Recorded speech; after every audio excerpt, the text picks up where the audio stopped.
Afternoon, everybody. I'm Peter Lindstrom, and I'll call the Environment Committee to order. First item on our agenda is the approval of the agenda. Any changes to those items on the agenda? Seeing none, all in favor, or is there a motion? Motion to approve Is there a the agenda. motion? There is a motion. Is there a second? Second. There's a second to approve the agenda. All in favor say aye. Aye. Opposed, nay. It's carried. Next item is the approval of the minutes, and I know Commissioner Fredson has some changes he'd like to see. Thank you, Chair. Just wanted to have the minutes reflect that I was present at the meeting. Got it. Thank you. Very good. With that amendment, is there a motion to approve the minutes? So moved. The motion has been made, and a second to approve the minutes as amended. Chair, who seconded that?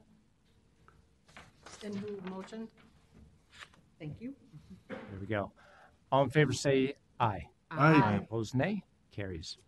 That takes us on to the business of the day. First up is the City of Orono.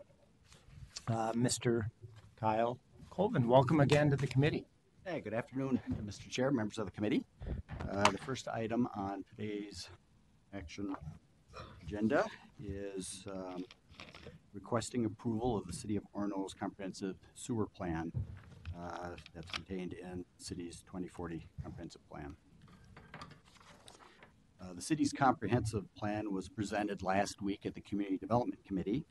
After today's action, the plan will be acted on by the full council at their meeting on May 22nd. At that meeting, the council will take final action on the city's plan to formally approve their wastewater plan and to advise the city to implement the other sections of their overall comprehensive plan. A little bit about Orono. The city of Orono is located in west central Hennepin County, generally located along the northern shores of Lake Minnetonka, and it is within Council District 13. Its wastewater plan is consistent with the growth forecast that the council assigned to the city and the plan reflects its ability to accommodate that growth through mostly new sewer development. The land use plan guides residential land uses that reflect an overall minimum sewer residential development density of 4.19 units per acre, thus satisfying the minimum 3 units per acre requirements in Thrive for an emerging suburban edge community. A large portion of the city is also designated as rural residential and consists mostly of residential development. It's about a 50-50 split between emerging suburban and rural residential. The plan states that there are currently 1,029 individual subsurface sewer treatment systems, or SSTSs, that provides wastewater services to those properties primarily located in the rural residential area of the community. The city has historically generated excess peak flow discharges to the regional wastewater system, which has resulted in assignments by the council for I&I mitigation work plans to the city. The city's community planning designation, as reflected in Thrive and their 2015 system statement, identifies Orono as an emerging suburban edge community, as I indicated, and a rural residential community. As I stated, emerging suburban edge communities require residential growth, sewer growth to occur at a minimum of 3 units per acre, whereas rural residential densities are 4 units per 10 acres or 2.5 acre lots. These are located in the rural residential areas.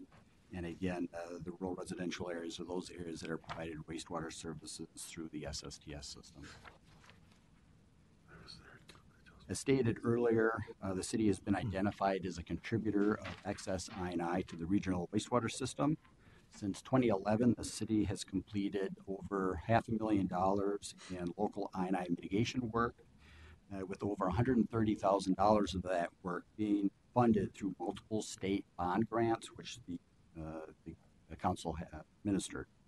The majority of that work has been focused on public infrastructure portion of the system, which is a requirement actually, or the bond fundings can only be used for public infrastructure.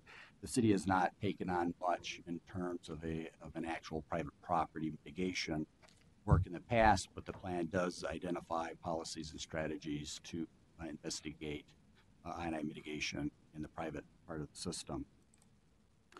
The plan the city has and included in the plan is an ordinance that prohibits the connection of foundation drains, drain leaders, and sump pumps to the sanitary collection system, and it also requires the disconnection of such connections if they are discovered.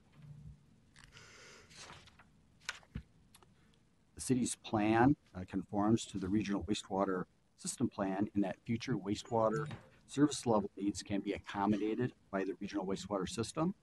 It's consistent in that it includes policies that supports the regional wastewater policies, and it's compatible with the adjacent communities and other local units of government.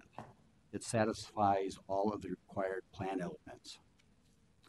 There is one advisory comment related to the sewer element, which is a standard advisory comment to all plans, and that is that the city is required to submit a copy to the council of the resolution that adopts its plan.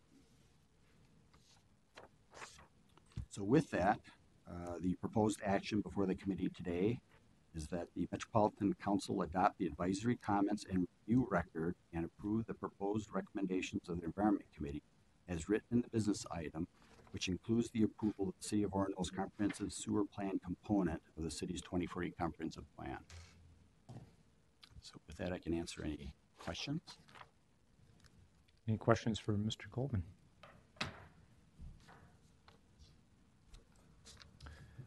Seeing none, you're looking for approval of this The city's sewer element, correct? sewer element? Yep. Is there a motion to approve the sewer element for Orono? I heard a motion. Is there a second? Second. Second by Councilmember Vento. All in favor say aye. Aye. Opposed, nay. Carries. Thank you. Thank you very much. Next up, we have a presentation from Mr. Mulcahy. Welcome. About 2019 stormwater management grants. Good afternoon, Mr. Chair, committee members. I'm here to present business item 2019-110, 2019 stormwater management grants. My name is Joe Mulcahy. I'm in the Water Resources section of Environmental Quality Assurance in Metropolitan Council Environmental Services. So what is stormwater? Basically, it's water from rainfall or snowmelt that runs over the land surface, off roofs, streets, parking lots, lawns, and other land surfaces, and picks up dirt, nutrients, chemicals, and other pollutants and carries them to the nearest water body. Stormwater is also known as non-point source pollution because it comes from a broad area, not one single point like a pipe or a smokestack. Generally, government and especially the Metropolitan Council has done a very good job of treating point sources of water pollution, and a lot of the impairments that are left are still caused by non-point source pollution that is basically largely unregulated from a lot of developments and other land uses.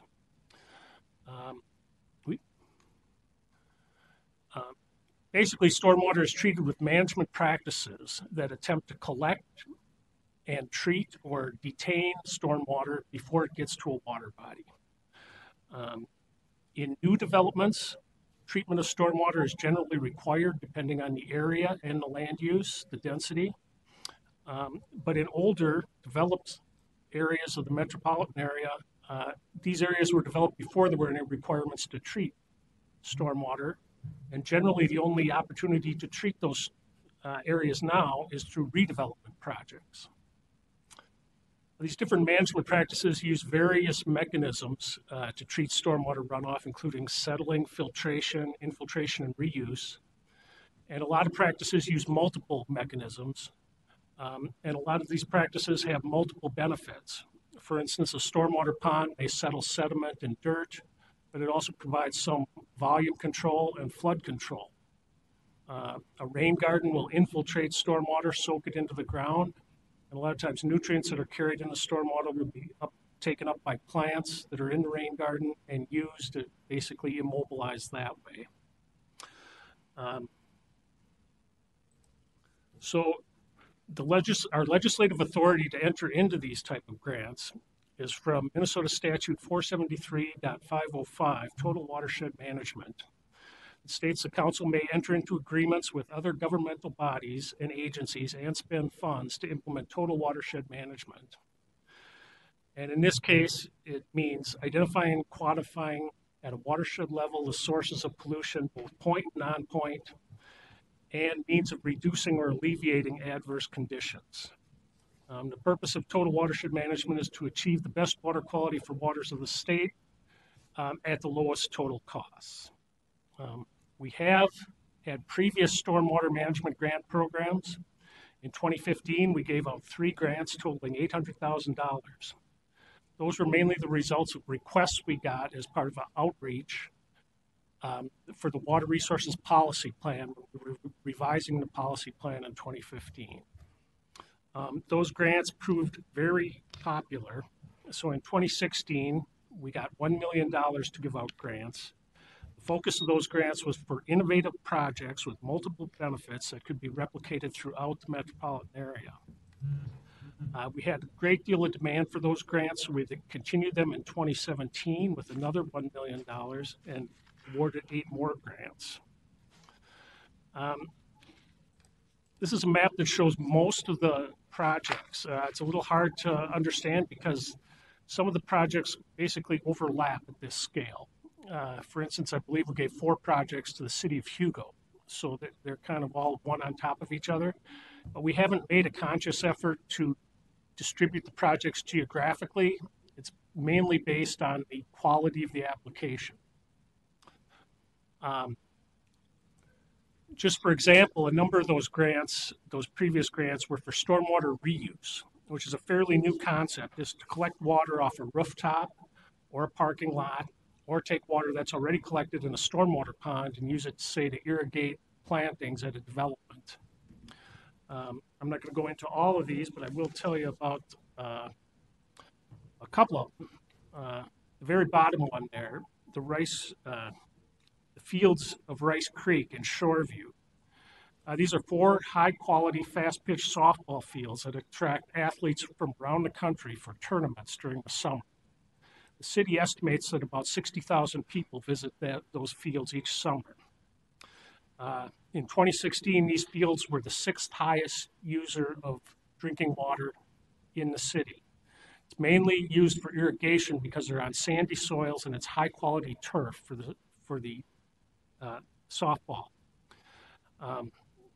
So basically, this project is retrofitting the existing irrigation system to draw water from a stormwater pond. The city estimates it will save on the average of 6 million gallons of drinking water every year. I'll talk about one more. In 2016, we gave a grant for about $100,000 to Fire Station Number 2 in the city of Eden Prairie. That basically harvests water off a rooftop of the fire station, and it uses the water for irrigation, truck washing, and tanker filling. It saves about 41,000 gallons of municipal drinking water each year. The water goes into a 7,500 gallon storage tank and includes a 1 micron finishing filtration and ultraviolet disinfection before it's used for anything on the street. But these projects have proved very popular just because they basically use the stormwater for a beneficial use, reducing the demand for groundwater or drinking water, and also removing the pollutants that would go to the nearest water body if that water was not captured. This year, we plan to focus on redevelopment projects. Again, redevelopment projects generally are projects that were developed at a time where there were no requirements for stormwater treatment. A lot of times the sites are small, tight, difficult to fit in practices, especially things like ponds and rain gardens, which tend to take up a lot of space. There's $500,000 available in 2019 from council general purpose levy funds. It would have to be used for shovel-ready redevelopment projects. The maximum grant amount would be $100,000, minimum $10,000. Be open to cities, counties, townships, watershed management organizations, watershed districts, and soil and water conservation districts in the 7-county metropolitan area. There would be a $100,000 maximum per applicant. It could not be combined with other council grants. At the council's discretion, we may offer partial funding to proposals or applications. And unless there are extenuating circumstances, projects must be completed by December 31st, 2022. The basic primary criteria that all these applications must meet is it must be for stormwater management on redevelopment projects. And those underlying redevelopment projects must meet this definition from the Minnesota State Stormwater Manual. Construction, alteration, or improvement that disturbs greater than or equal to 5,000 square feet of existing impervious surface performed on sites where the existing land use is commercial, industrial, institutional, or residential. We don't think that's a very high burden to meet, but we do think it will limit it to redevelopment projects. Then we have a number of secondary criteria that are used for ranking. Those are on the second page or the last page of the attachment that was attached to the business item as a table. Basically, the most important of those is the first one. Project exceeds stormwater management standards or requirements. Again, these are difficult sites, and we'd like practices that go beyond what is required by the rules. And we'd also like practices that demonstrate innovative methods that could be used by other entities that are trying to redevelop sites in other parts of the metro area. Again, that's the most important requirement, and it has the highest possible points, 20. All the rest, including effectiveness monitoring, which is rarely done for management practices because it's very expensive and often difficult. If the project drains to impaired water or a priority lake, if it has multiple benefits, such as addressing other issues such as drinking water supply, wastewater issues, groundwater issues. If it seeks to remedy a shortage of housing or create affordable housing, if it occurs in an area of concentrated poverty, or if it clears or redevelops a blighted area. All of these are basically criteria to narrow down the field and recommend what should actually be funded. MCES will strongly encourage any grantees who are awarded a grant to include businesses that participate in the Metropolitan Council Underutilized Business Program, if possible. In the proposed process is that all metro area cities, counties, townships, watershed management organizations, watershed districts, and soil and water conservation districts will be notified of the availability of funding via GovDelivery. We'll allow a 6-week application period. A panel of council staff and American Public Works Association member will evaluate, rank the proposals, and make a recommendation for review by ES management for funding. That recommendation will then come to this committee and then the full council for approval, and then we will award the grants. The next steps is this business item will go to the full council on May 22nd, next Wednesday. These dates are tentative, but we're currently looking at the application period opening June 3rd, 2019, closing on July 15th, and notifying the applicants of the grant awards by August 31st. Those dates may slip a little depending on what happens, but that's our general schedule at this point. And so we're asking the committee to approve this business item and forward it to the whole council for their approval for the grant process described in the attachment and authorization for staff to advertise the availability of grant funding and solicit applications for the grants. And if you have any questions, I will now attempt to answer. Mm-hmm. Questions for Mr. Mulcahy? I have a question. Sure. $500,000 this year. That looks like it's a decrease from previous years, if memory serves. Was that a council obviously the council approves the budget, which sets these numbers, but could you go into that a little bit? Why a lower amount? Mr. Chair, I believe that was because we've had previous years of grant funding, and the council doesn't want to make this a continuous program. They'd rather make it for innovative and sort of one-time demonstration type projects. Again, this is just for redevelopment projects, so that's why we are continuing it, but they decided we should continue it at a lower amount, which is reasonable to us, I guess. Very good. Councilmember Fredson. Thank you, Chair. On slide 14, so in a previous slide, it referenced the counties and the townships, and then this just says the metro cities and WMOs, WDs, and SWCDs will be notified. Right. So is that, are they purposely left out, or? They aren't purposely left out. It was just a matter of space, basically, but we will notify Okay. all cities, counties, townships, watershed management organizations, districts. Okay, thank you. Councilmember Wolf. Thank you, Mr. Chair. I just wanted to follow up on the question about the funding. The Dayton Council made a effort to, well, let me back up. Under the Pawlenty Council, a lot of the regional administration costs were paid for with the general fund. Some of it was passed on to the different divisions as part of their budgets, but much of it was paid for by the general fund. Then under the Dayton administration, the council switched to passing on almost all of the regional administration costs to the different divisions, which freed up some general fund money for targeted initiatives such as this one. Obviously, there's been a lot of competition for those different targeted initiatives, including 2.9 million last year to prop up the Section 8 vouchers for the areas that we administer vouchers for. So it's kind of a dance between the different divisions, and the regional administrator recommends how that should be parceled out, and then the full council either agrees with that or changes it to something else. So that's how that worked out in terms of funding. We have a lot of pressures on our general fund, and it's a very small fund, a little over $15 million.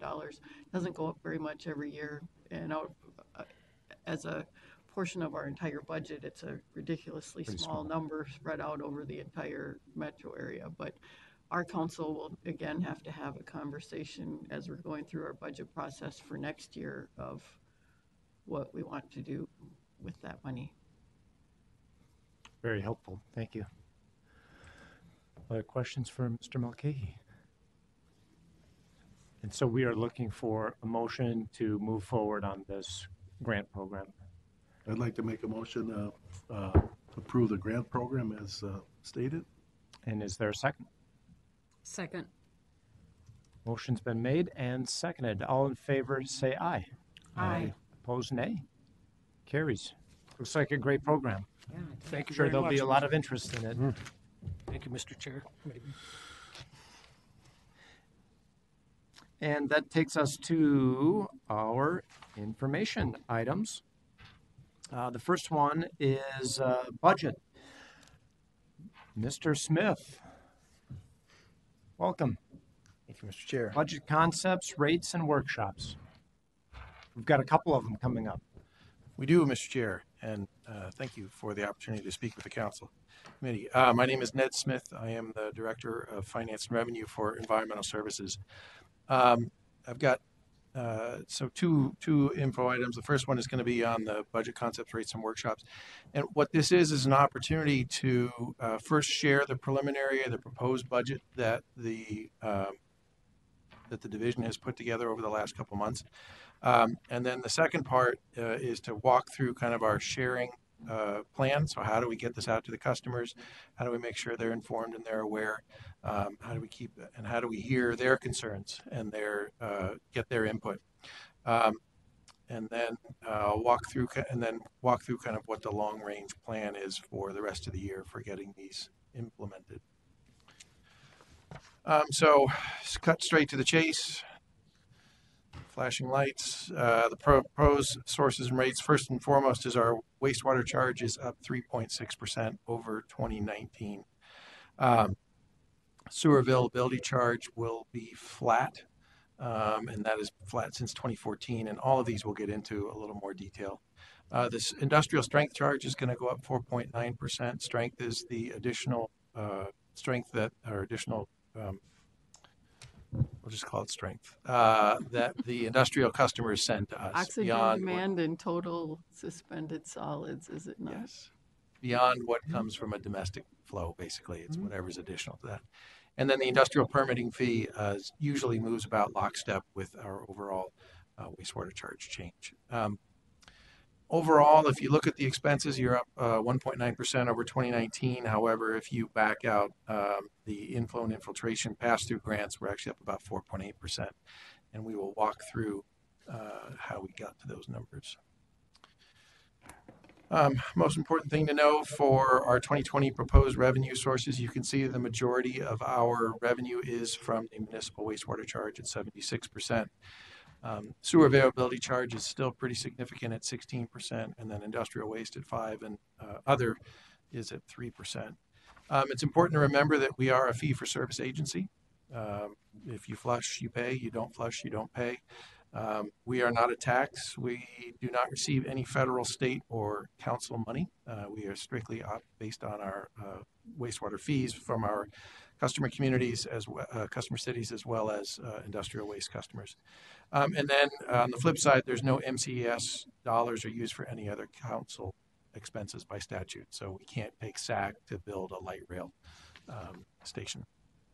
But again, as you can see, the majority of our money is coming from our MWCs. In terms of uses by category, this is where it'd be helpful to grab that handout because that use by category looks a lot like the sources by category. So if you can take a look at your handout, please. And you'll see that our largest expense, and this is available on the table for anyone in the audience. Our largest fee is our largest use is our debt service. That's basically our mortgage payment. It's usually around I think it's 139 million for this year, so it's a big chunk. Then the second biggest is our salaries and benefits at 23%, and then beyond that, it kind of all drops off. Consulting and contractual. So that is for things if we contract work out, like for our electrical PMs. If we have consultants coming in to help us optimize our systems, that would be in there. And then rent and utilities. Rent is some of it rent is what we pay, but most of that is what we pay back to interdivisional, like rent for this building. We do pay rent back to regional administrator. And then utilities, that's where our gas and our electric components are. And then interdivisional services or central services, those are all of the centralized services we receive from regional administration. So these are things like HR, legal, accounts payable, other finance support, and Office of Equal Opportunity, learning and development. So those the centralized services that we receive from RA. And then material supplies and chemicals, those are could be as simple as office supplies, but materials also includes things we use for processing at the wastewater treatment plants, as well as chemicals, things like alum or I'm drawing blank. Polymers. That is the exact one I was thinking. Yes, polymers, because we had great polymer savings last year. And then PAYGO is pay as you go, and we'll walk through that a little bit more in detail. And then other is other central miscellaneous funds. And again, we'll walk through these in more detail right here. So this helps to provide some an overview of kind of how the dollars trend over time, over the years. Again, you can see that our MWC is up 3.6%. It's important to call out here that even though our municipal wastewater charge, that's the wholesale charge that we charge to our communities, only went up 3.6%, no city will see a 3.6% increase. Exactly. Some will see higher, some will see lower. And that's because we use, as we've discussed earlier, the allocation method, where we look at last year's flows. So in this case, we're looking at 2018 flows. And we say if a given city is 10% of the 2018 flows, then we will charge them 10% of the 2020 municipal wastewater charge across the region. So in this case, that would be 235.6 million. So if someone was 10%, they would get a bill for 23.56 million. So the three things that can change what a city pays, the first is our MWC across the region. Does that go up or down 3.6? But the two that actually cause the swings, first is their own flow. And the two largest influencers of flow is growth or water conservation. So how much do the people that are there use, or are there additional customers? And then inflow and infiltration. And so that can go both ways. If you are what we call a wet city, where your soils absorb the water and the water gets therefore into the pipes, then a heavy rain year would cause your flow to go up. But the flip side is if you're in what we call a dry community, there are some communities where heavy rain doesn't influence their I&I as much because not as much water seeps in and gets into the pipes. So I&I is really a big lever in determining whether your flows go up or down, in addition to just the general growth or decline of the region, of the city. And then the other is the total flow across the entire region. So we're at about 90 billion. Our flow went down for 2018, even though we had some pretty heavy rains in there, not as heavy as now. But our total flow did go down. So even if your flow as a city stayed flat, but the total region goes down, then your percent would actually go up, the percent of your allocation, and that would cause your rates to go up, therefore more than 3.6%. We love this, and our cities mostly love it. We love it because it helps with our AAA bond rating, because it means we have very low volatility in our revenues. And it means that we know exactly how much money we're going to collect each month. The cities appreciate that for the most part as well, because we can tell them in May what their 2020 monthly bill is going to be. And we might have a couple of tweaks between now and when we finalize the rates in July, either because of more data comes in, or we receive feedback from the Environment Committee or from our customers that might tweak some of those numbers. But generally, within about 98%, the numbers are accurate. So cities can start building their budgets now. We used to not release this until August, and that was very hard for our cities because most of them build their budgets in June or July, some as early as May. And I said most like it. What they don't like is the volatility for some of the smaller cities, and particularly smaller cities with a lot of I&I, or who have no I&I, but the overall region changes. So they can get some pretty big swings, 10, 15, even a 20% increase. But whenever I get those phone calls, the first thing I do is look at their 5-year history, because if you went up 20%, you probably went down 10 to 20% 2 to 3 or 4 years ago. And so if you look at it out over the long run, you find it averages out, and everybody's generally about at a 3 to 5% increase over time. We have asked our customers if they would like us to take out some of that volatility, and most of them prefer we don't. They prefer to manage their reserves themselves, because what they do is when the rates go up, they raise their rates. When their rates drop, they hold their rates flat. And so they're able to build up a cushion so that they can work through the next volatility. And they also use that then for their capital programs. So important to know, as much as I like to pat myself and pat the team on the back for a 3.6% increase, nobody actually sees that. The next number is your municipal, industrial charges. You can see those are going up a little bit. That's mostly driven again by the increase in strength charge, as well as some of the trends we're seeing in overall strength and industrial demand, which is somewhat flat. And then we have our transfer from our SAC fund. It's important to note here, 48.2. So the transfer is to pay for the SAC portion of our debt. You may recall from our finance overview, we talked about how if you think about a pipe that's 60% full, the municipal wastewater charges pay for the full portion of the debt, so 60% of the debt charges, but then the SAC pays for the empty portion of the pipe for the debt for that, which is 40, it's closer to 30%. So that is baked in there. And we've also, our SAC reserve is in a comfortable position. You'll see that in a couple of slides. And we're going to use some of that reserve towards PAYGO. We're going to keep our PAYGO flat. We'll talk through that.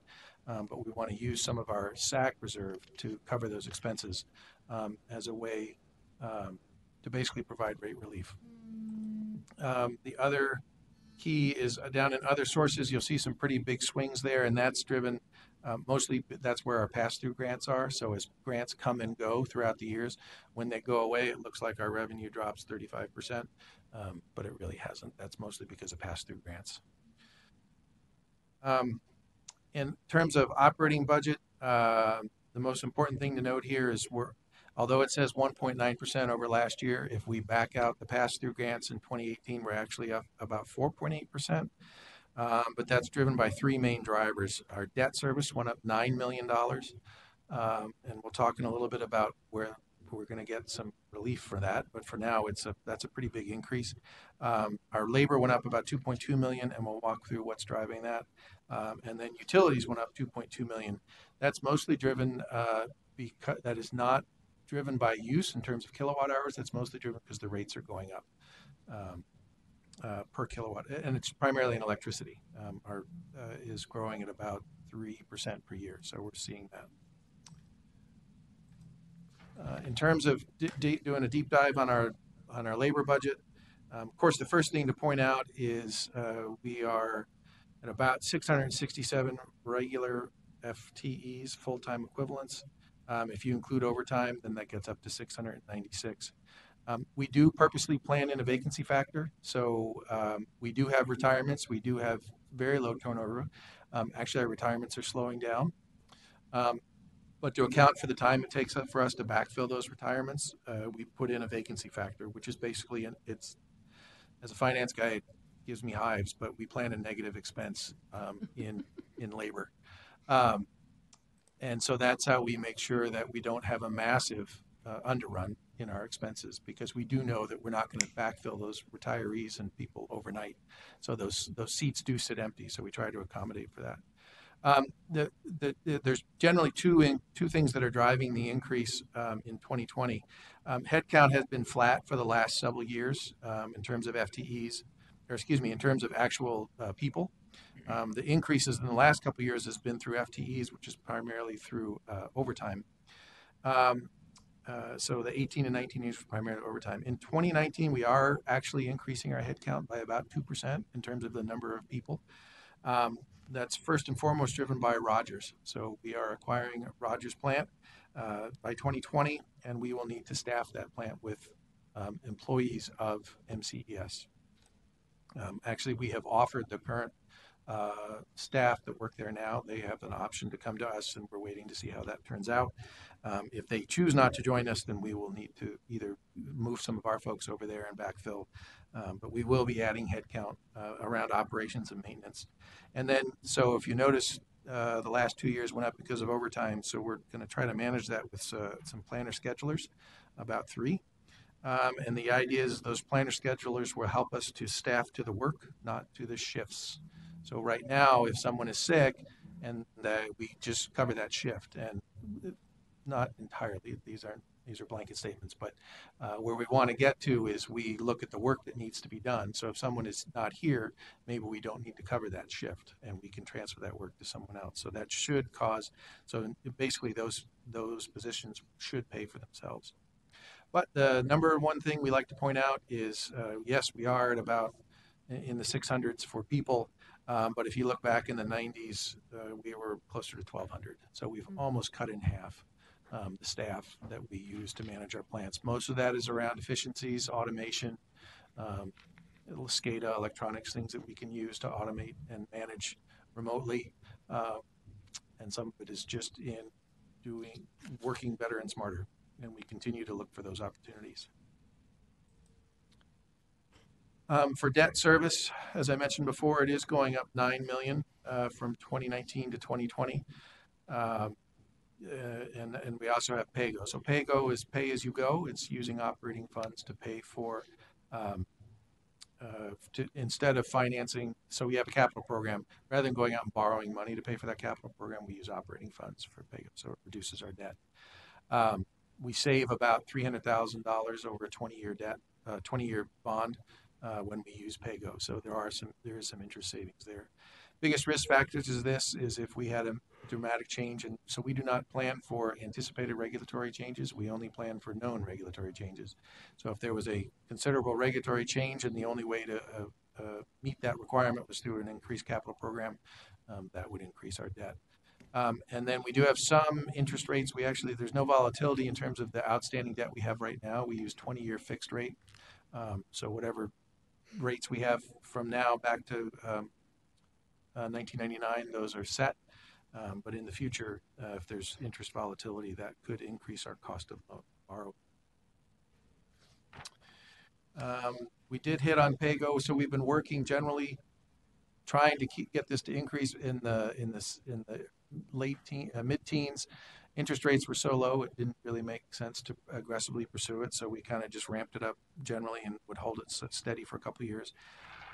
We are facing that $9 million debt service increase is pretty crushing when you can only a 3.6% increase in MWCs only increases your revenue by about 11 million. So 9 million's already spoken for, and then you had 2 to 3 million from increased labor. We're out of money.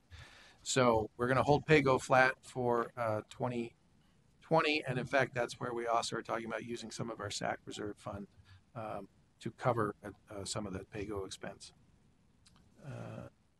Mr. Chair, Yes, please. can you explain a little bit more about that? Will somebody be keeping track of that, and then that gets paid back later at some point? Because I know prior to the crash, we had a significant SAC reserve balance, and we didn't want it to get over 100 million because we were afraid that people would get eyes for that and want to take it away from us.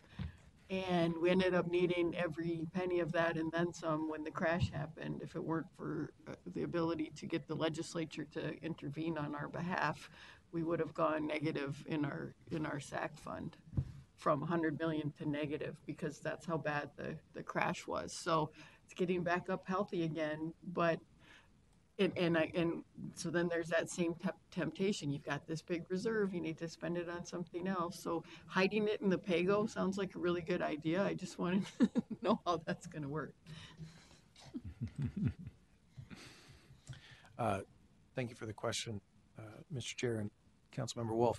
Yes, so I would point out that when we did, I've just skipped ahead for those who want to see if the Butler did it. In the 2001, 2002, we did $12 million per year for 3 years. So we took out 36 million to use for PAYGO. At this point, we're using 3.5-ish.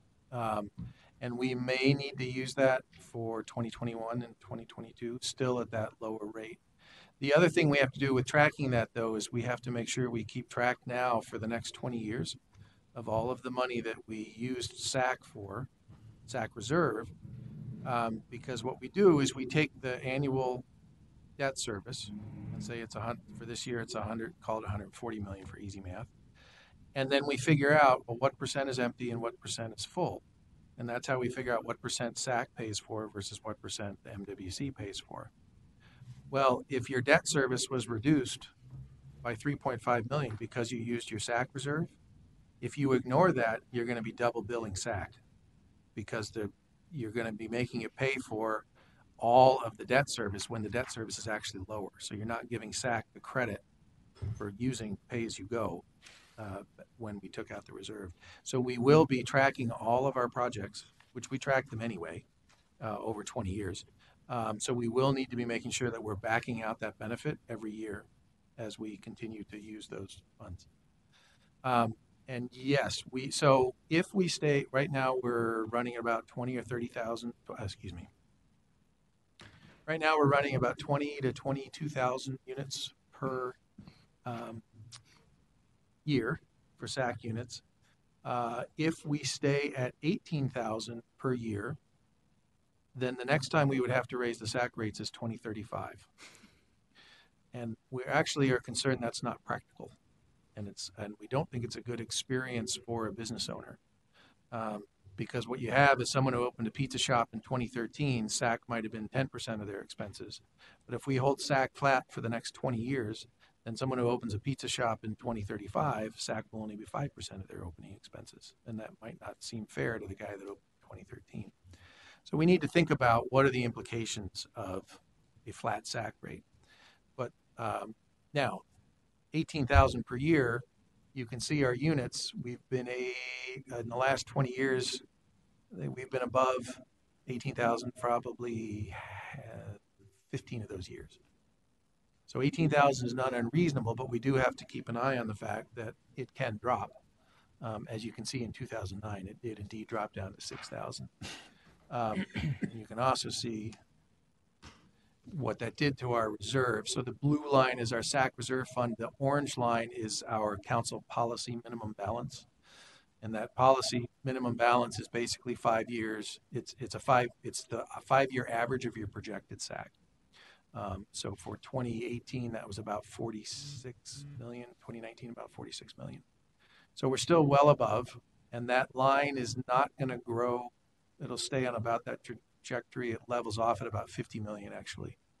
So as long as we stay above 50 million and we don't spend 12 million per year from the SAC reserve, I think it will stay at 2 to 3 to 5, depending on how some of other expenses come out. Does that help? Yes, thank you. Mr. Chair? Yeah. Thank you. If you go back to the number of SAC unit one, I would point out also that prior to 2001, it was pretty stable up in those higher numbers. That valley was a new thing for us. And I was on the council in 2009, 10, 11, and we were worried that the numbers were never, ever going to go back up in the 20s ever again. At that point, that's how grim the economy Looks pretty dire. Mm-hmm. Part of my job description is prayer. So I do want to talk then a little bit about our outstanding wastewater debt. The good news is we peaked in 2018 at about 1.3 million, and now it's going to be leveling out, holding steady at about more in the 1.2 range, billion. Sorry. And then one other thing I just want to remind. So we have two primary forms of debt. The first is AAA. We use bonding, so general obligation guaranteed by our revenues, but backed up with the general obligation of the council.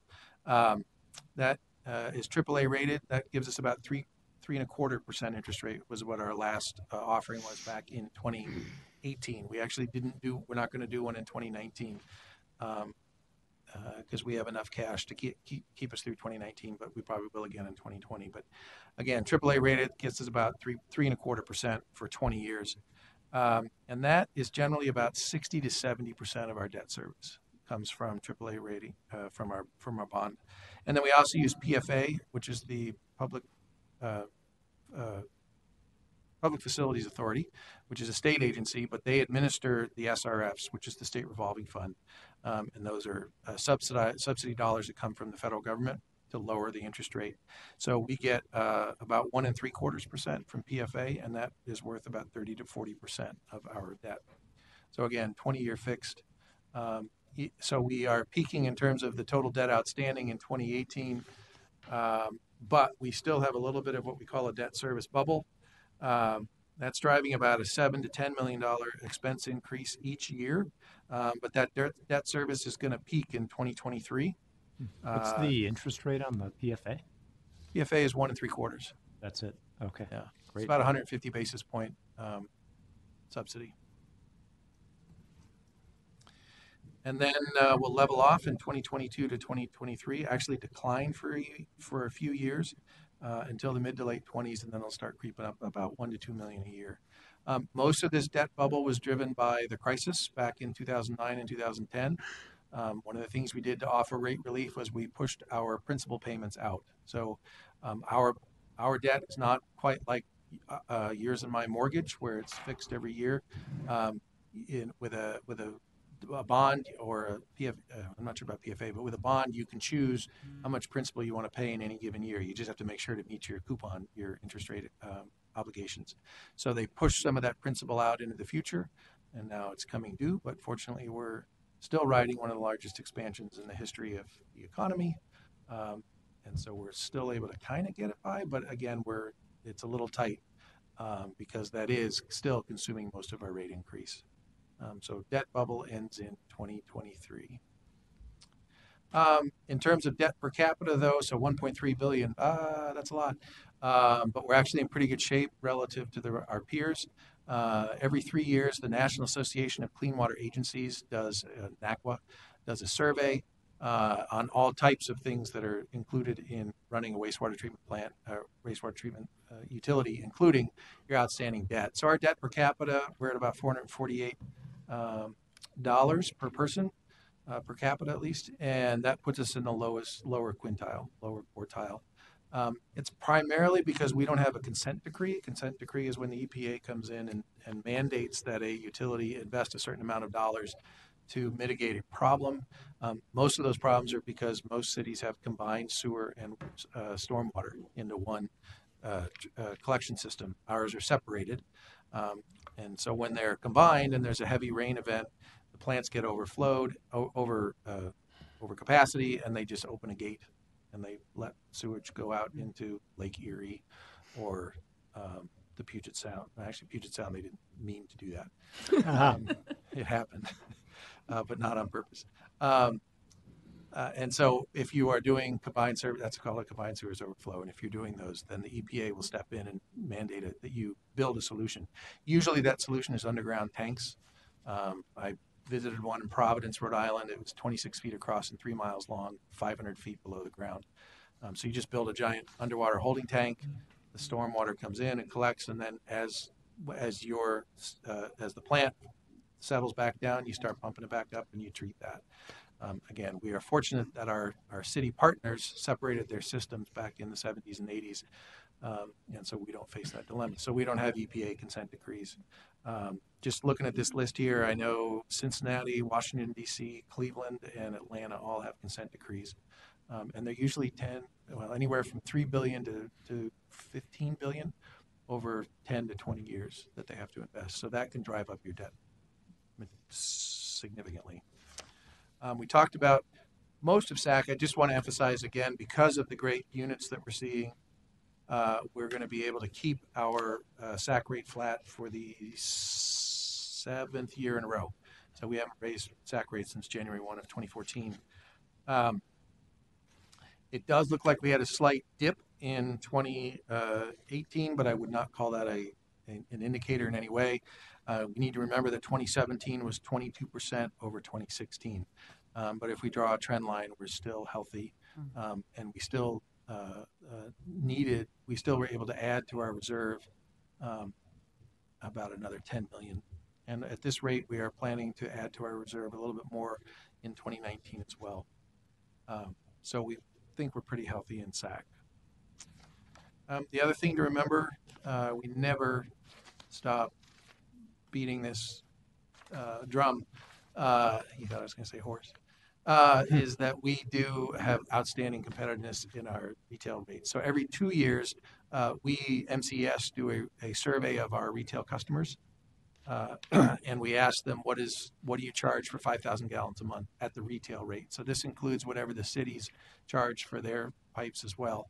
And we are 40% less than our peers being 100 million gallons a day. And so we are 40% cheaper than the national average. And that's as of that same NACWA survey. And this is a new survey, and it still is the same story. So we're excited about that. We also try to keep an eye on what our peers are doing from their rate charges. You can see there was in the early teens, the NACWA was pretty high and we were pretty low. And we did a little flip-flop there in 16 and 17, but now we're bringing ours back down in line with what the national average is. And the reason we're bringing those back in line is because we have made a 5-year commitment from 2018 to 2022 to our customers to keep our regional rate increase at 4% or less.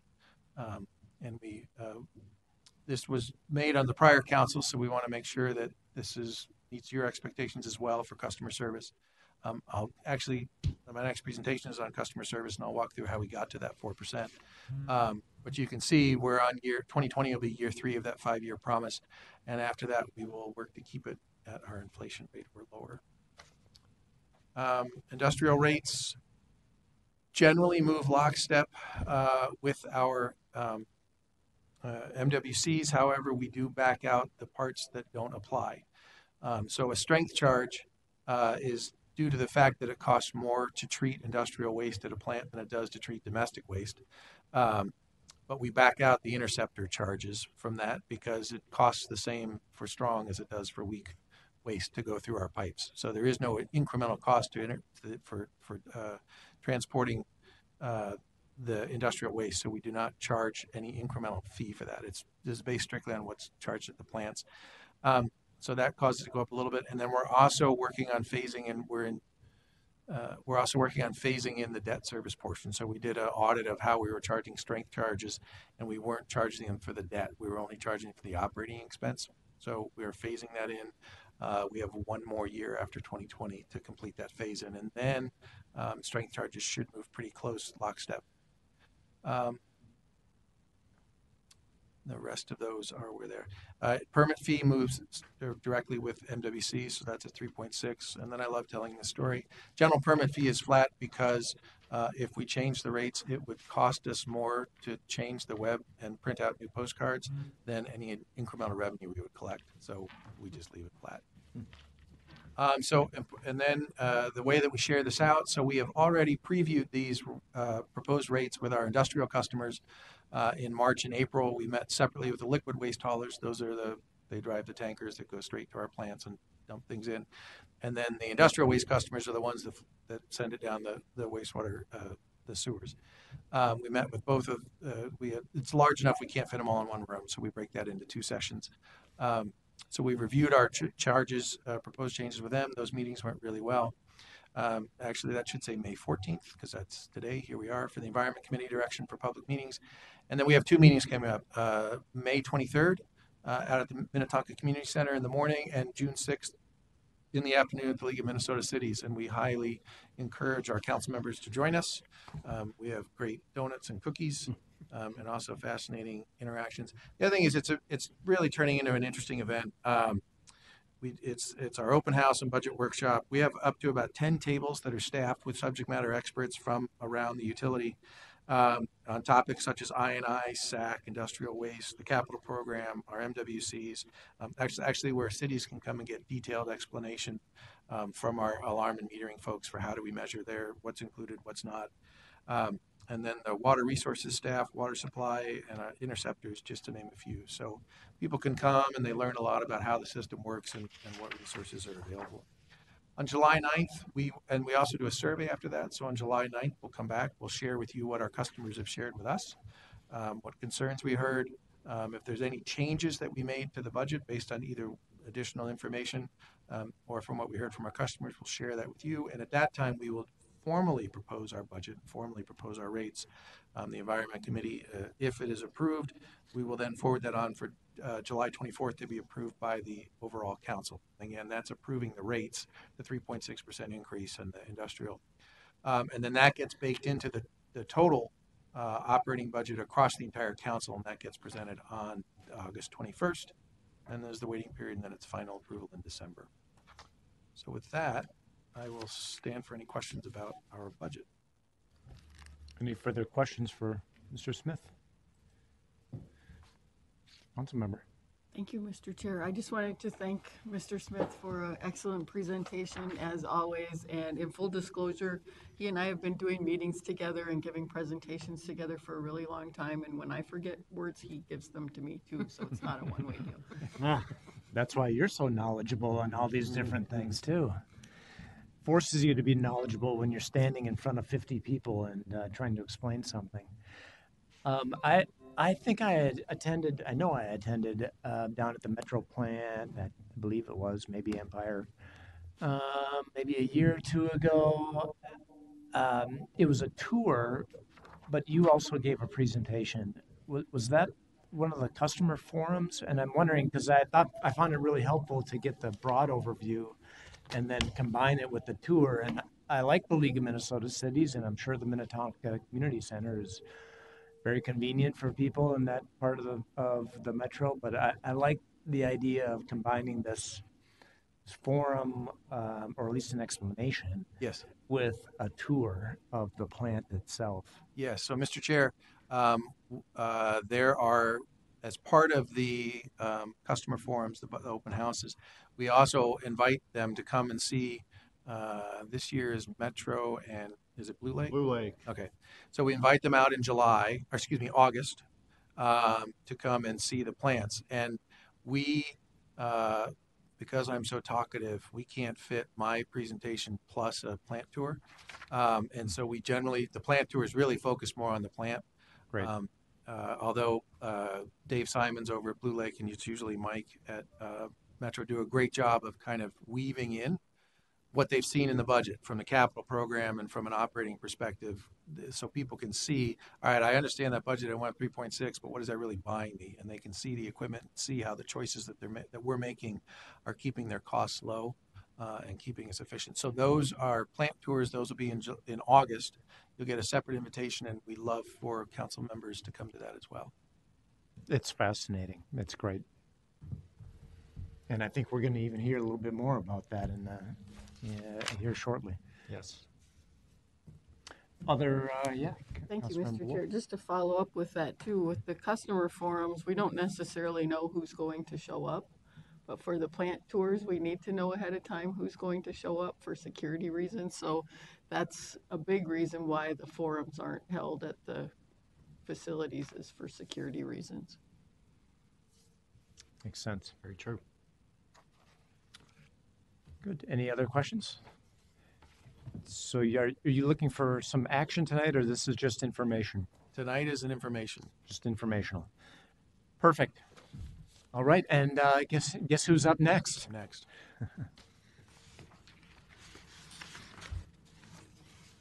We will wait for so I'm still Ned Smith. I'm still the Director of Finance for Environmental Services.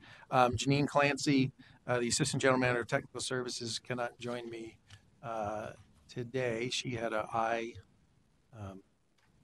issue, and so she did not want to spread her eye issue to anyone else.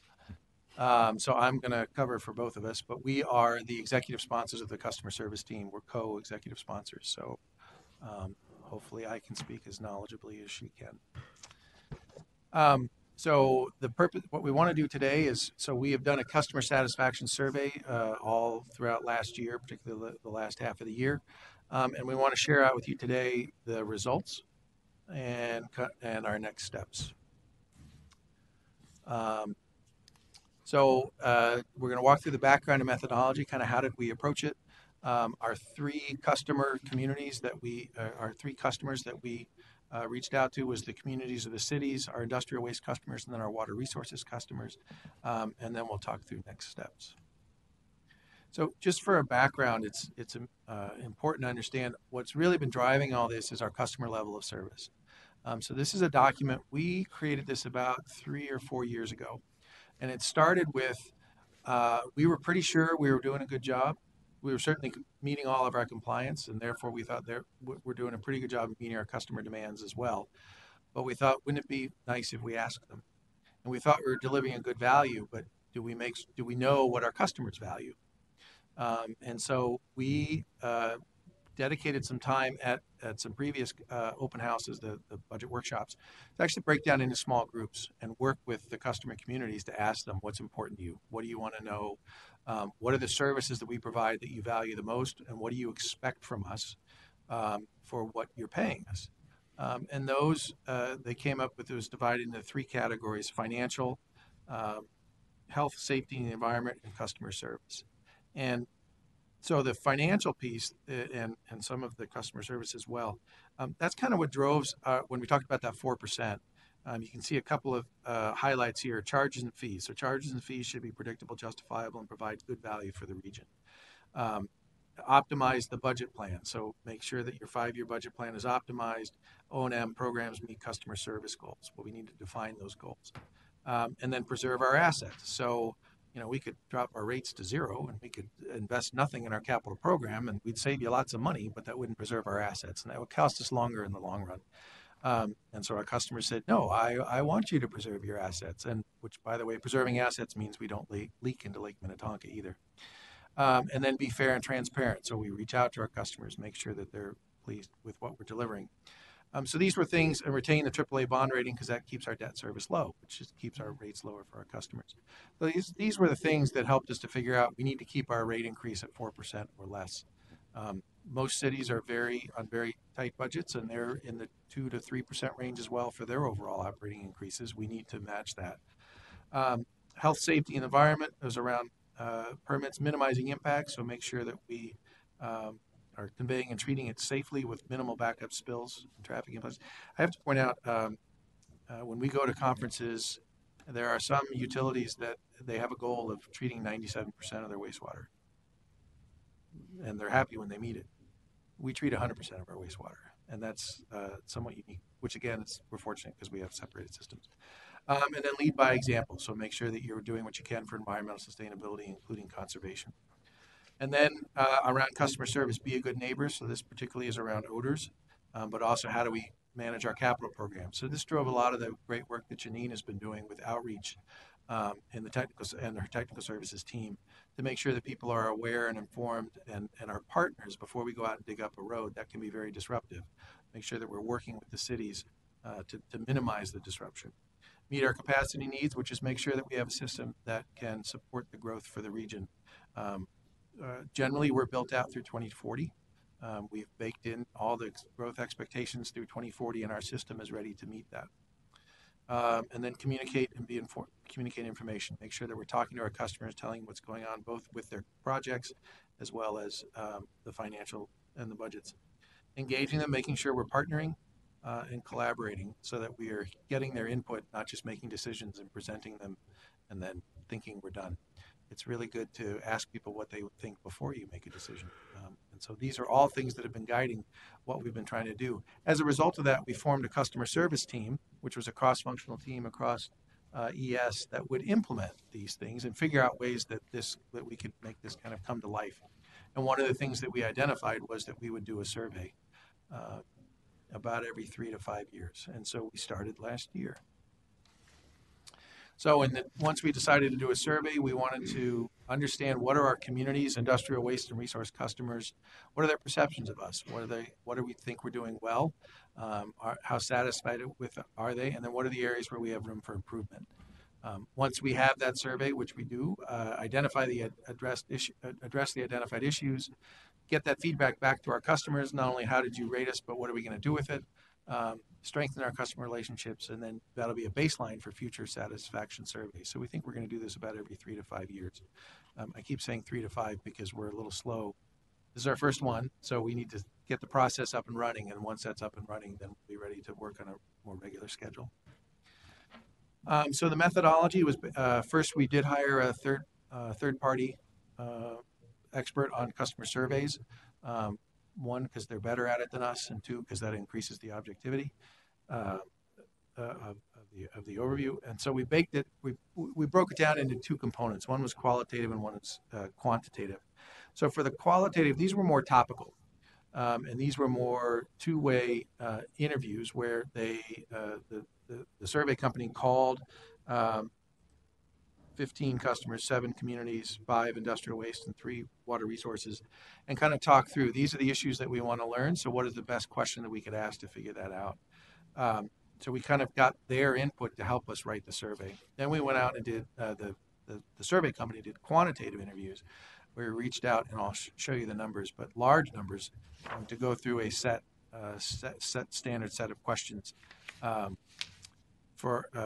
to understand how our communities, again, these are our wholesale customers, our industrial waste, and our water resources, perceive their services. So we did it from October through November. We called 82 communities that we had 82 community surveys that represented 73 different communities out of 110 served. So some of our larger customers, we would interview more than one. We might do the finance director and the public works director, or the city administrator, and the city community development director. So we would have more than one from some of our larger customers. We did 270 industrial waste customers and 35 water resources. So these were 15 from city staffs, from cities, as well as 20 representatives from watershed districts or organizations. So overall survey results, we were generally pleased with what we heard.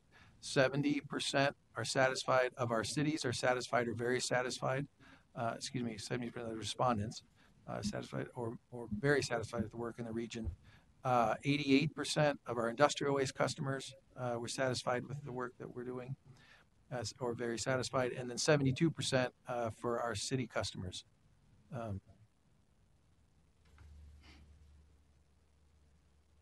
We're very satisfied. I think we need to break that out into communities versus water resources, but overall in the 70 to 80% range. But when we look at 70%, the finance pessimist is quick to point out that's 30% that weren't delighted. And so we want to figure out how do we fix that. Within the cities, our retail customers, some of our strongest areas or areas of strengths, they were very pleased with our project coordination around our capital program and our communication. So the outreach beforehand, as well as when we're doing the work and then the closeout. Our customers are satisfied with the communication they receive around the sewer availability charge. So the SAC team goes out and does public outreach on a regular basis to teach city staff and also the development community and small business associations. What is SAC? How does it work? They were pleased with that. And then our municipal wastewater charges, that's primarily around the work we do for our budget workshops. And then there was high satisfaction with our interagency and city coordination, as well as awareness and responsiveness. So this is, are we partnering with our other stakeholders in the region to make sure that we're getting to optimal solutions. And then our top 10 large customers and our larger communities were more likely to agree that work well with a partner. And we generally found that is true. Our larger customers were more happy with the work that we do. And that's because our larger customers, we work with them more because there's more issues that we encounter with them. But overall, 69% of our communities agree or strongly agree that our services are priced fairly. So we're 40% cheaper than the rest of the nation, and so that's reflected there. In terms of our community improvement areas, we want to continue our effort on intergovernmental coordination with our stakeholders, comprehensive plan feedback. So this is around what Kyle just presented for you, making sure that our lines of communication are open there. Raise the level of communications on MCES services. So what we found was it's not that they're necessarily looking for more or better services, but they're looking for better access to what we're doing or better awareness and communication around those services. And then increased opportunities for improved outreach and collaboration on water supply activities around the water supply plans. For industrial waste, overall, some of this was really shocking, really. The majority are very satisfied with our staff's knowledge and responsiveness and availability to answer questions. They're very satisfied with our monitoring technicians' professionalism, helpfulness, and knowledge. And this is the one that really blew me away. I'm going to read it straight. A majority of IW customers with an enforcement action in the last 5 years are very satisfied with the enforcement action staff's respectfulness. So that meant somebody was coming out to your business to tell you you're in violation of your permit, and if you don't fix it, you're going to get shut down. A majority of people that it happened to said, that was a really good experience. Which... Just think about that. So what we find, they're very satisfied with the communication. Our industrial waste model is a high-touch model. So every single business has a permit engineer that's assigned to them and is frequently communicating with them. In fact, so the amount of communication that an industrial waste customer gets is most of the times higher than what our communities receive.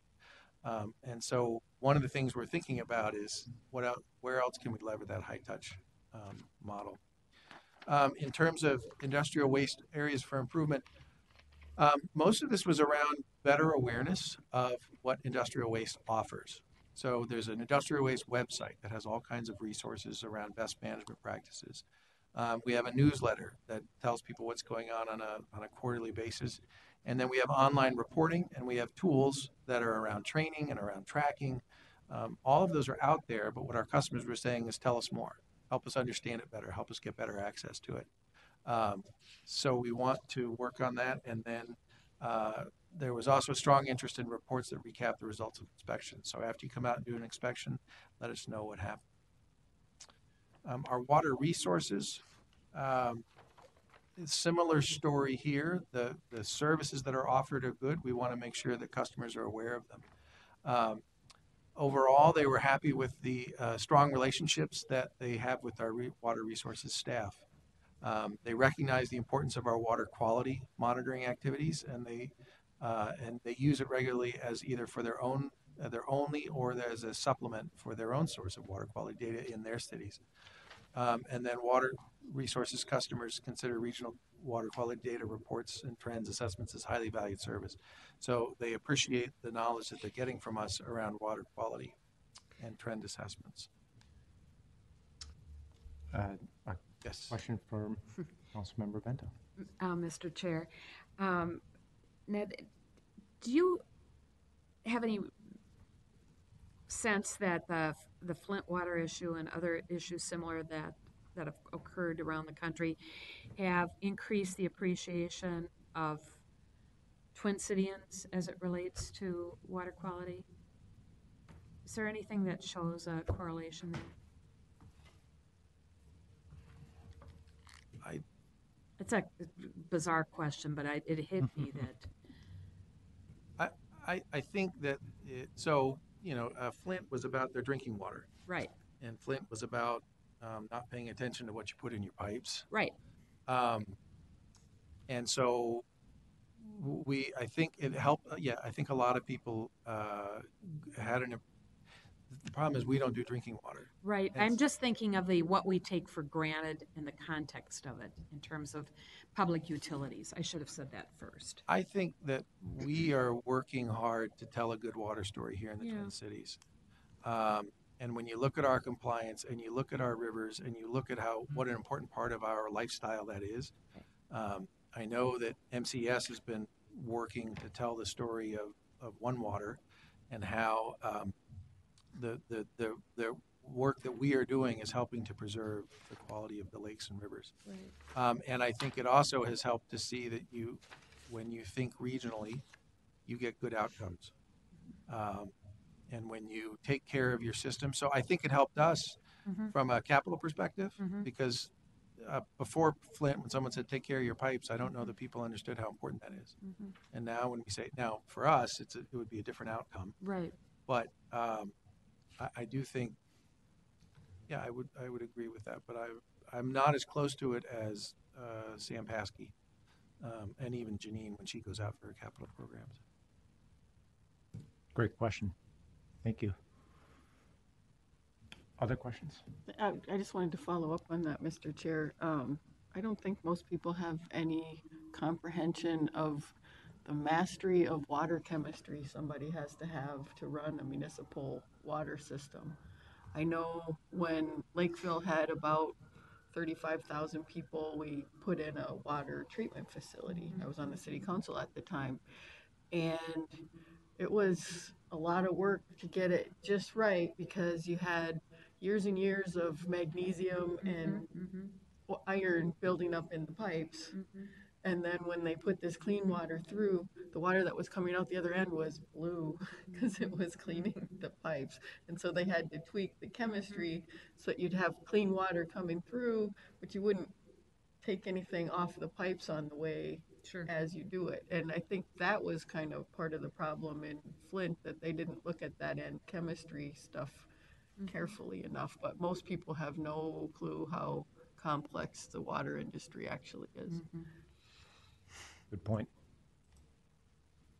Thank you, Mr. Chair. So for water resources, our improvement areas, we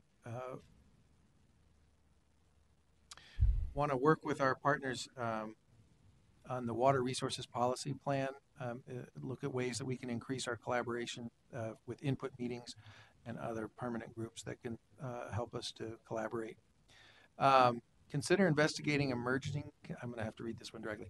Consider investigating emerging contaminants as a part of water quality assessment. So this one's tricky. Right now, state agencies like MDH and PCA, the Department of Health and PCA own this. They are the ones that look at emerging contaminants. And so we have historically not had a role in the past, but we would like to explore and investigate partnering with our state and regional stakeholders for options. For are there things we could do here? Some of these are very expensive to monitor. And so there is a cost component that we need to take into account. But what we really need to take into account is making sure that we're collaborating and we are respecting the roles and responsibilities that each agency and each city has in there, and not steamroller over that. We want to be conveners more so than anything else. And then continue to provide or expand regional water quality and quantity database support for sharing. So this is a similar message of, we have a lot of really valuable information. What are ways we can get that out to the public?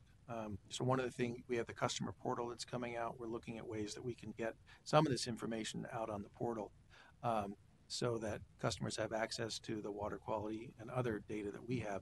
And we have data going back, I'm going to say at least from the 70s, it may be earlier.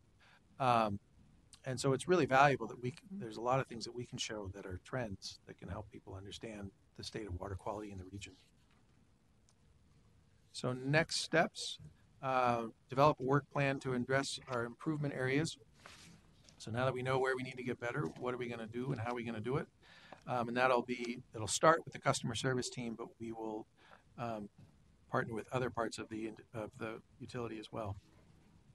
And then provide the results to the customer groups. So we are going to share a lot of these results at the customer forums in May and June, so people can see that. And then again, perform a survey again in 3 to 4 years. And with that, I will stand for any additional questions.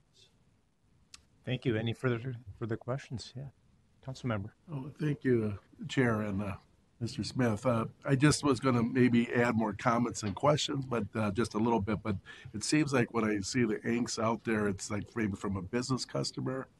I talked to like a realtor who was trying to have a beauty shop sold, and then they put another sink in, charge goes up, and sometimes the response, getting back to them when they're waiting for someone buying the business and that. So I'm just thinking if it could be more user friendly, either there's an actual, they know the information up front where they could do, or we get back to them quicker, I think would help some of the, that type of customer feedback.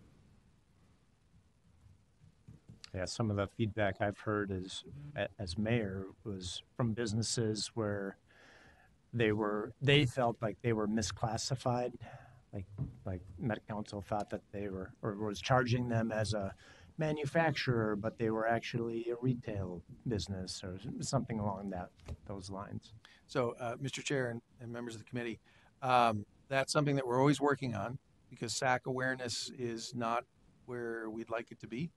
I would offer that anyone can send an email to SAC program and ask how many SAC units. So if they're thinking of acquiring a building, they can find out how many SAC units are on record. The problem is, and you're exactly right, it's the smaller businesses, they don't know to ask. So the big developers, they know, and they'll call it they'll call us all the time. How many are at this? How many are at this strip mall? How many are? So we get those a lot, and of course, and we'll turn it around in 5 minutes. We'll look it up and send it right back out. We don't put that into a queue. But what we do is therefore try to increase our education efforts. And so that's when we do go out and talk to small business associations. We are always talking to city staff to help them understand what resources are out there. We would love to get that to an online state, but our database itself is not clean enough that we would feel comfortable putting that out. So we're working on that. In fact, right now we had a person who wrote determinations who wanted to kind of slow into retirement, and so she spent 2 years scanning our old files so that we can get all the stuff from the 70s and the 80s online. But now we have to clean up that database and make sure that it's accurate. But ideally, at some point, we would see that online, and we would also even see an automatic processing of your SAC applications. Yeah. That's a ways off, though. Okay. I hope you're still on the council when that comes. Okay. Thank you. There's a whole bunch of sewer connections that happened before 1973 or whatever the year was. Then all of this came online. I know, like at Rice Creek Commons, with the Army hookups back in the 60s and the 50s. We're working with them quite a bit. I can imagine. Yeah. Other questions? Fantastic information. Thank you very much. Thank you for the opportunity. And that takes us to Deborah Manning. Welcome to the committee. You're going to be talking to us about the Southeast Metro Water Reclamation Facility update. Yes, thank you, Mr. Chair and committee members. My name is Deborah Manning, and I am the Assistant Manager in Plant Engineering and Technical Services. And my co-presenter, Janine Clancy, can't be here to present, so I will be doing it. The Southeast Metro Water Reclamation Facility project would provide reclaimed water to a potential waste to biofuel facility proposed by Enerchem, and it has been delayed due to one of Enerchem's major investors withdrawing from the project. And this presentation will cover MCES's project and Enerchem's delay. To put this all in context, the wastewater reuse policy is laid out in the Thrive MSP 2040 plan, which states that the council's role in wastewater reuse is to pursue reuse where economically feasible as a means to promote sustainable water resources.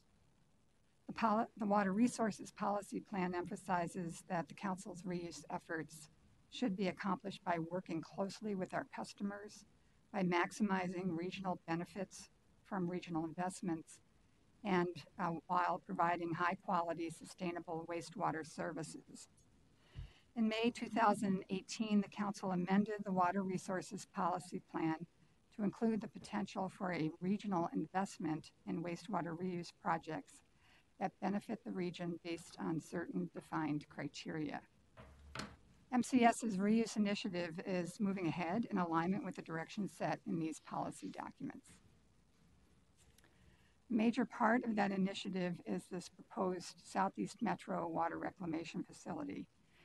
Reclaimed water is wastewater treatment plant effluent that has received additional treatment to make it suitable for specific reuse applications. The council's proposed Southeast Metro facility would divert from the Empire Wastewater Treatment Plant's effluent pipe, which is the green line shown on that figure, divert about 2 million gallons a day of treated wastewater. Those facilities would treat the effluent to a higher level needed for reuse purposes and then pump and pipe the reclaimed water to Enerchem's proposed waste to biofuels facility in Amber Grove Heights.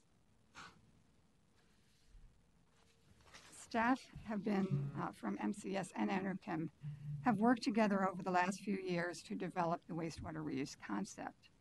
Enerchem submitted a letter of interest in reclaimed water service in March 2017. Council authorized staff to negotiate a memorandum of understanding and design deposit agreement with Enerchem in February 2018. And in 2018, council staff developed the facility plan for the Southeast Metro Water Reclamation Facility, and the council adopted that plan in June of 2018. The MPCA gave preliminary approval to that plan in September 2018. Last December, the council authorized staff to execute a memorandum of understanding and a preliminary design deposit agreement with Enerchem and a grant agreement with the MPCA. At that point, the next step would be Enerchem signing that memorandum of understanding and the design deposit agreement. That didn't happen at the end of 2018. In April of this year, Enerchem informed MCES that its waste to biofuels project was delayed due to the withdrawal of a key investor. Enercom stated that they are working to identify another funder or funders.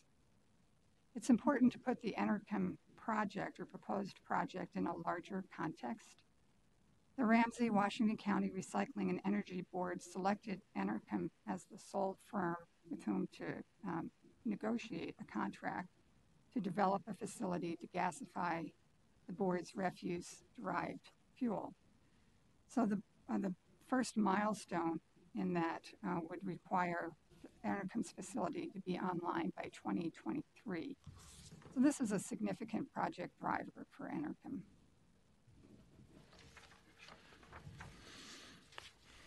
Enercom describes its proposed waste-to-fuel to biofuels project as shown on this slide.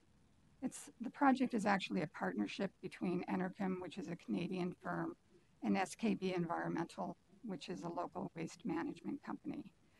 They expect their facility to be a $200 million investment this is Enercom's waste to biofuels facility. 200,000 square feet of building space, 400,000 tons per year of municipal solid waste to be gasified and turned into 20 million gallons per year of ethanol. The facility would create 104 direct jobs and would need 1.6 million gallons a day of water for cooling and processing. When Enercom was looking at water supply, they considered groundwater and reclaimed water. A preliminary contact, this is what they've described to us. Their preliminary contact with the Department of Natural Resources indicated that the permitting process for groundwater, a groundwater appropriation of this size, would be complex and lengthy. And so they came to us talking about reclaimed water service. We've been evaluating the potential for wastewater reuse in the Empire Treatment Plant service area for some time and considered reclaimed water service to Enercom feasible. So that's when we moved ahead with developing concepts and costs. So this is the same slide showing the concept for treatment that we came up with and some of the costs. The Southeast Metro facility would be located at the site of the former Rosemont Wastewater Treatment Plant. We've decommissioned that treatment plant but still on the site, and it is located right on the outfall or effluent pipe from the Empire Treatment Plant. Again, we would divert wastewater from the Empire plant to treat it to that higher level using filtration and disinfection, pump the reclaimed water about 5 miles to Enercom's proposed facility. The capital cost estimate is $27.7 million. This is for our MCES's treatment facilities. And the O&M cost is estimated at $300,000 per year. The debt service and O&M estimate would be $2 million per year. Our previous schedule, which now does not reflect Enercom's schedule delay, was about a 3-year time frame. We had the following phases: preliminary design and detailed design this year in 2019, construction bid and award early in 2020, construction from May 2020 through October 2021, and commissioning and startup the end of 2021. The funding arrangement was shown on this slide. The council policy states that the reclaimed water user must pay for the cost of reclaimed water. Therefore, the approach to paying is laid out here, where Enercom would pay a design deposit for preliminary and detailed design. They would pay that upfront before we did any of the preliminary and detailed design work. Construction, startup, and commissioning and ongoing operations and maintenance would be paid by Enercom via annual debt service and O&M payments, regardless of the amount of reclaimed water used. When Enercom came to us in April, they informed our staff that one of its major investors in its project had withdrawn, citing the carbon intensity of Minnesota's electrical grid and challenges with that investor being able to market in California the ethanol that Enerchem would produce. This investor, according to Enerchem, continues to invest in other Enerchem projects. The decision to withdraw was not based on concerns about the technical concept or about Enerchem's performance capabilities. Enerchem couldn't estimate the duration of the scheduled delay. However, they did say that it had taken a year to work out the previous funder relationship.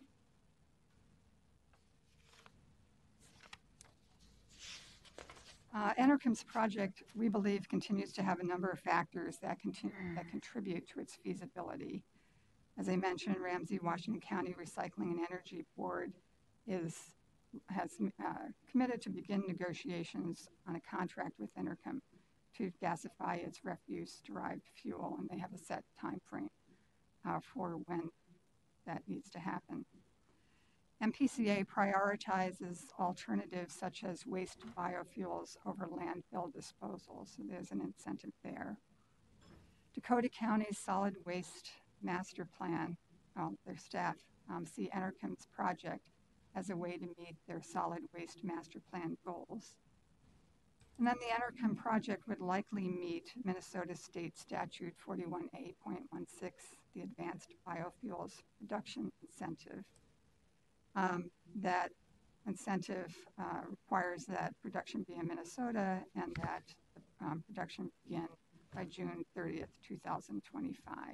It does provide incentives that we believe would apply, and Enerchem believes would apply to their project. And finally, the city of Inver Grove Heights supports locating the potential project in their community. Mr. Chair, with that, I conclude my presentation and would be happy to answer any questions. Any questions on this project? Councilmember Stern. All right, thank you, Chair. I just had a question, a couple, but what are they planning on burning in the, what kind of waste, I guess, is what we're looking at? Mr. Chair, council members, their plan is to take municipal solid waste and gasify it, and that ties in with, in general, but with the Ramsey-Washington County's refuse-derived fuel, and gasifying that. Okay, so, Chair, all right, that includes anything from plastics to paper to medical waste, et cetera? Mr. Chair, our understanding is that there would be a recycling element to this separation of solid waste types of material, which is one of the reasons SKB Environmental is partnering in the project and interested from that point of view. But beyond that, we don't know exactly how, what components are separated and how. That's part of their processing process. Okay, thank you, Chair. The last one is, what kind of, for the air pollution, what kind of scrubbers or filters they have on that? Is it similar to Herc and Hennepin, better than the Hennepin County burner, or less, or what are we looking at other than that? Mr. Chair and council members, we would like to have more of that information, but Enerchem has not moved to a permitting stage yet and developed that information.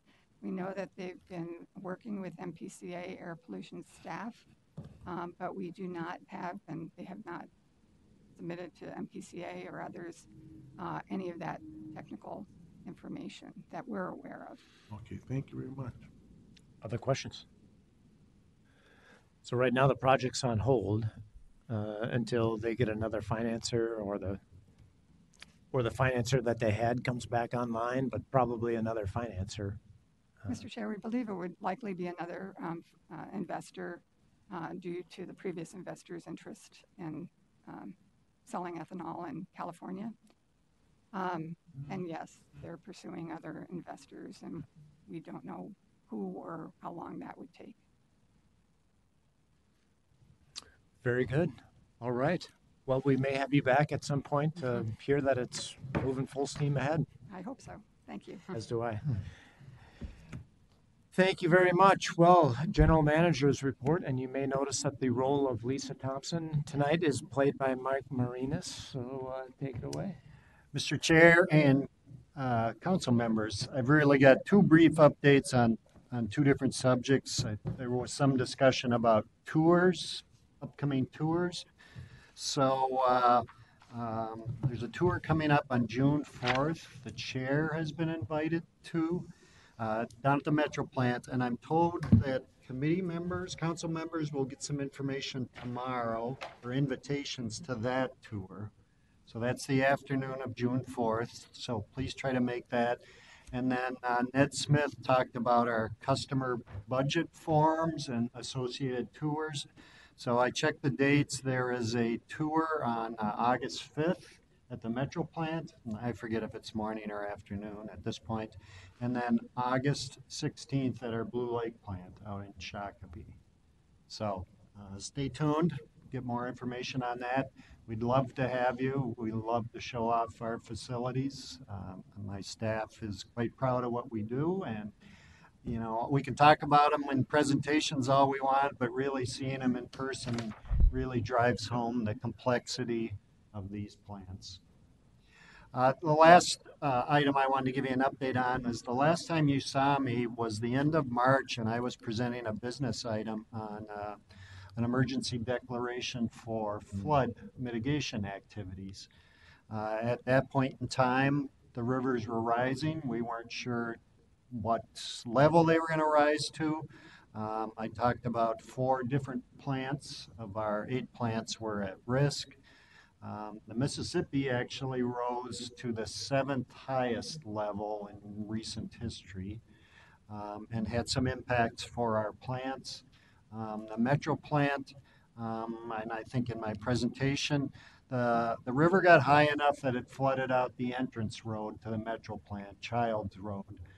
So we had to build a temporary ramp up to a higher, it's basically the pipe that brings the flow into the plant. The top of it's like a single lane road. We built the temporary ramp up to there, and then employees could get in and out of the plant. As an employee, we were riding on top of what we call the barrel for about 8 or 9 days. The river subsided. We got Childs Road back, so the employees are now able to enter the plant in a normal fashion. The other big impact for the Metro plant is with the raised river level, we have to lift the treated effluent, the treated wastewater out of the plant up to this raised river level. And we do that with large pumps. We have all the equipment for that. But now, since really it's been late March, we've been operating these large pumps, which means some extra electrical costs for us, some extra power costs. And because of our reliance on the reliability of those pumps, we keep some extra staff, primarily electricians, around 24/7, so that if there's some issues with the Xcel energy that's coming into the plant, we have backup generators in place, but we want those electricians present so they can do this switch over to the backup power very quickly. So we've been incurring some extra costs for those electricians to work those extra hours for us. As far as the other plants, sitting here today, they're all back to normal. Really not doing anything at this point to mitigate the flood because, again, the river's dropping down. I'd say the Metro plant's the only one that has some impact, and it's this extra pumping. Looking at the river forecast, my guess is that we'll continue to run these large pumps for maybe another 10 days or so. We were on the path down to getting off of these pumps, and then all that heavy rain last week brought the river back up or held it level at a high enough level that, like I say, we'll continue to run the pumps for a while. So I'd be glad to entertain any questions about tours or floods.